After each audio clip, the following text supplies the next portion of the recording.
জাতীয় সংসদ নির্বাচন সেটাতে স্থানীয় প্রতিনিধি যে নির্বাচন তার মাধ্যমে সারা বাংলাদেশের মানুষের একটা প্রতিনিধিত্বের চেষ্টা কিন্তু করা হয়। তো সেই দিক থেকে বিএনপির যে মনোনয়নের তালিকা আমরা দেখতে পেলাম 237 জন, সেখানে বাংলাদেশের সকল শ্রেণী, পেশা, ধর্ম এবং শিক্ষাগত যোগ্যতার সব ধরনের মানুষকে গুরুত্ব দিয়ে একটা মনোনয়ন তালিকা প্রস্তুত করা হয়েছে এবং সেটি সর্বমহলে প্রশংসিত হচ্ছে বটে।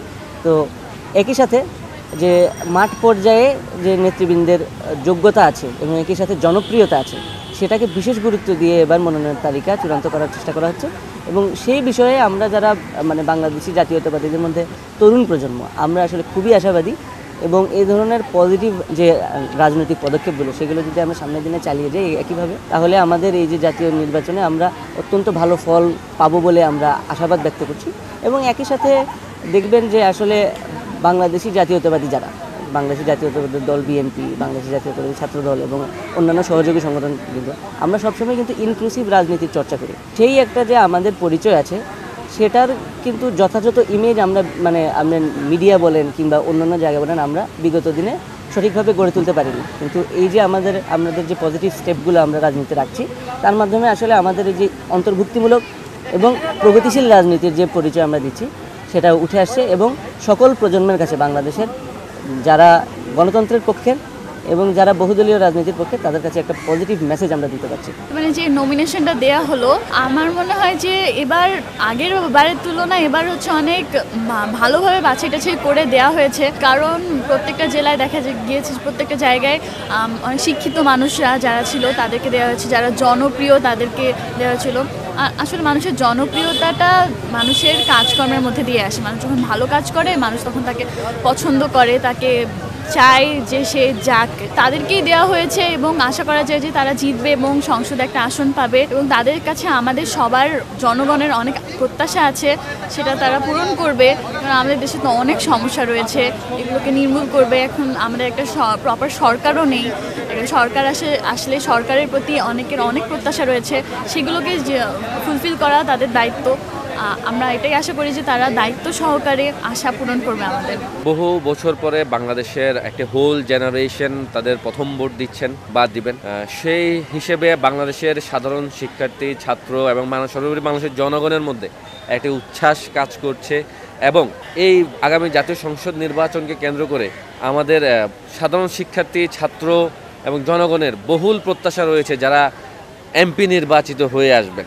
এর মধ্যে আমরা যারা শিক্ষার্থী আছি আমরা চাই যারা নির্বাচিত হয়ে আসবেন তারা বাংলাদেশে এমন একটি রাজনৈতিক সংস্কৃতি তৈরি করবেন যাতে ছাত্ররা রাজনীতি বিমুখ না হয়ে বরং রাজনীতির প্রতি আকৃষ্ট হয়। এছাড়াও বিশ্ববিদ্যালয়ে গবেষণামূলক সংস্কৃতি তৈরি করবেন, গবেষণায় বিনিয়োগ করার জন্য বিশ্ববিদ্যালয় প্রশাসনগুলোর সাথে বসবেন।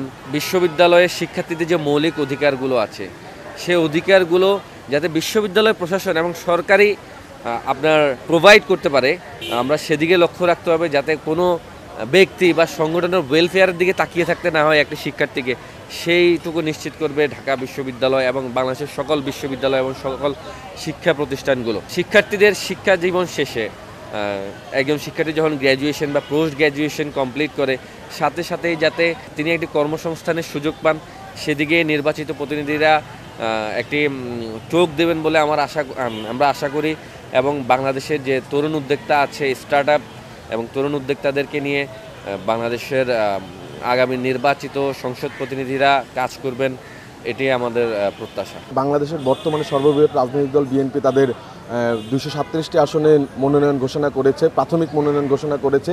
সেখানে আমরা দেখেছি যে রাজনীতিবিদদের জয় জয়কার। আসলে দীর্ঘ 17 বছরের এই আন্দোলনে, গণতান্ত্রিক আন্দোলনে আমরা দেখেছি যে রাজনীতিবিদরা এগিয়ে এসেছে। সেক্ষেত্রে আমরা আরও দেখেছি যে গুম খুনের শিকার সেই পরিবারের তাদের একজনকে নমিনেশন দেওয়া হয়েছে। আমরা দেখেছি যে যারা তরুণ ইঞ্জিনিয়ার রয়েছে, আমরা ইঞ্জিনিয়ার ইশরাককে দেখেছি, ইঞ্জিনিয়ার আশফাকুদ্দিন বকুলকে দেখেছি, ইঞ্জিনিয়ারদের আমরা দেখেছি, ডাক্তারদের জয় জয়কার।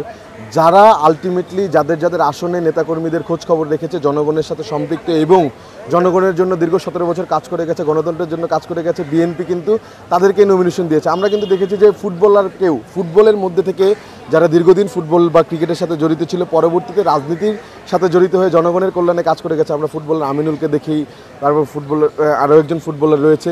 তো আমরা দেখেছি যে যারা বিভিন্ন পেশার সাথে যুক্ত কিন্তু পরবর্তীতে জনগণের সাথে যুক্ত রয়েছে তাদেরকে দিয়েছে। সেক্ষেত্রে ওই যে রিপ্রেজেন্টেশন, ওই গ্রুপের রিপ্রেজেন্টেশন কিন্তু হয়ে গেছে। সেক্ষেত্রে আমি মনে করি যে বিএনপি একটি স্মার্ট মুভ নিয়েছে, একই সাথে বিভিন্ন রাজনৈতিক বিভিন্ন অঙ্গনের লোকজনকে নিয়ে আসা, কিন্তু একটি শর্ত হচ্ছে জনগণের সাথে কানেক্টেড হতে হবে এবং জনগণ আপনাকে চাইতে হবে।